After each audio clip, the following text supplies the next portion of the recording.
Merhaba sevimli izleyiciler. Ben Leyla Panahlı. 2025 Haziran ayı burç yorumları söylemek için sizlerle görüşe geldim. Benim sevimli oğlaklarım ve yükselen burcu olan oğlaklarım. Biz Haziran ayını dolu dolu yaşayacağız. Ayrıca da siz Haziran ayında Güneş 21 Haziran'a dek tam da sizin 6. evinizde olacak. Bu 6. evinizde olacak sizin sağlık durumunuz, sizin gündelik yapacağınız işler ve sizin orada hayvanlar, evde beslediğiniz hayvanlar gündemde olacak. Belki de bazılarınız bir küçük bir hayvan eve getireceksiniz, onu besleyeceksiniz. Belki bazılarınız doktorla konuşacak bir artık yaz geliyor, bir kontrole gideceksiniz, kan tahlili vereceksiniz. Şunlar gündemde olacak ve sizin günlük yapacağınız işler, rutinler, belki de siz günlük diyet yapmaya başlayacaksınız. Şöyle bir şeyler olacak. Ve 6 Haziran'da Venüs gezegeni Boğa burcunda özür dilerim. 6 Haziran'da Venüs Boğa burcunda sizin 5. evinizde olacak. Ve burada Venüs sevgi getirir, aşk getirir, romantik görüşler getirir. Ola bilsin ki çocuklarınızla güzel zaman geçireceksiniz. Veya sevdiğiniz insanla güzel zaman geçireceksiniz. Bir ezamiyete gideceksiniz, istirahat bölgesine gideceksiniz ve orada çok bir güzel zaman vakit geçireceksiniz. Hem çocuklarla olabilir, hem sevdiğiniz insan olabilir. Şöyle bir şeyler olabilir.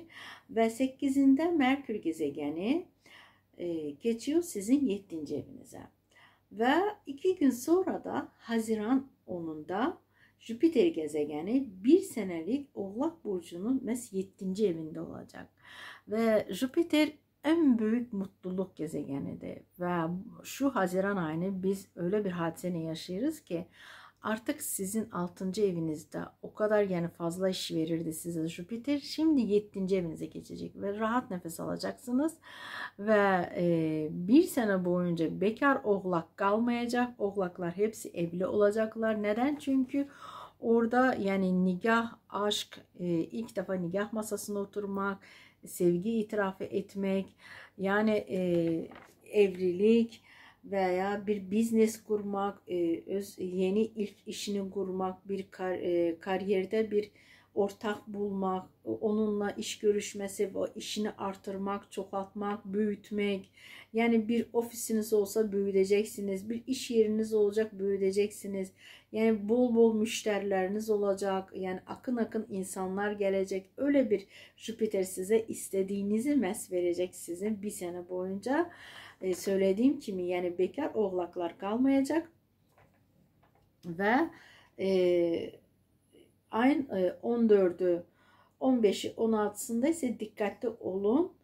Neye? Çünkü bir müdüriyetle bir anlaşılmamazlık olabilir veya ailede sizi iyi anlamayabilirler. Ona dikkatli olun. Ve 17'sinde Mars Aslan Burcu'na geçiyor. Sizin 9. evinize bu gezmek, seyahat, yani kimlik çıkartmak, bol bol enerjiniz olacak ve bunu siz imtihan verende istifade edeceksiniz şu enerjinizi. Bu diploma işi olabilir veya mahkeme olabilir, aile mahkeme, orada siz çıkış edebilirsiniz ve cesaretle siz adım atıp yabancı memlekete gidip çalışmak, orada işlemek, yabancı dilde konuşmak, ona hepsine cesaret lazım ve Mars size bu desteği verecek.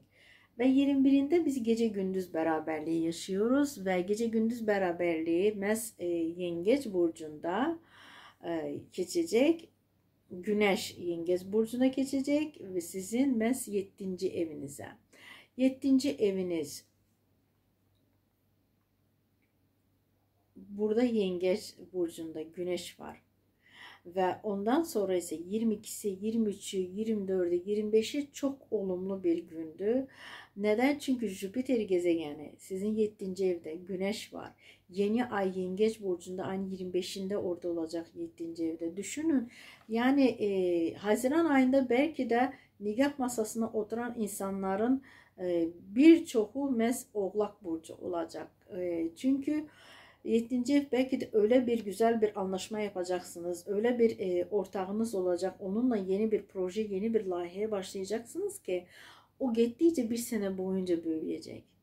Ve o günler sizin için unutulmaz günler olacak. Bu 22'sinden 25'ine dek, daha doğrusu 21'inden 25'ine dek sizin için unutulmaz bir gün olacak.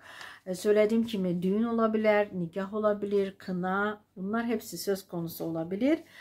Ve 28'inde Merkür Aslan Burcu'na geçiyor sizin 8. evinize. Ve orada 8. evde olabilsin banka konuşmaları olsun, olabilsin ki alacak verecekler söz konusu olsun. Yani 28'ini 29'unda dikkatli olun. Neden? Biriyle banka işlemleri yaparken, imza atarken çok dikkatli olun. Veya bir adım atacaksınızsa, ciddi adım atacaksınızsa önce ölçüp biçin, ondan sonra o adımı atın. Çok dikkatli olun. Ama Haziran ayının en unutulmaz günleri 11, 18, 25 sizin için olacak. Neden? Çünkü uğurlu bir günlerde sizin hayatınızda önemli. Bir sene boyunca ben ne yapacağım? Bir sene boyunca ben neler yapmak istiyorum dediğiniz o günleri Haziran ayında siz yaşayacaksınız. Bak böyle sevimli oğlaklar ve yükselen burcu olan oğlaklar. Ben Leyla Pınarlı. Kanalıma abone olmayı unutmayın. Fikirlerinizi, reylerinizi yazın. Bu benim için çok önemlidir sevimli oğlaklar. Sağ olun. Allah'a emanet olun.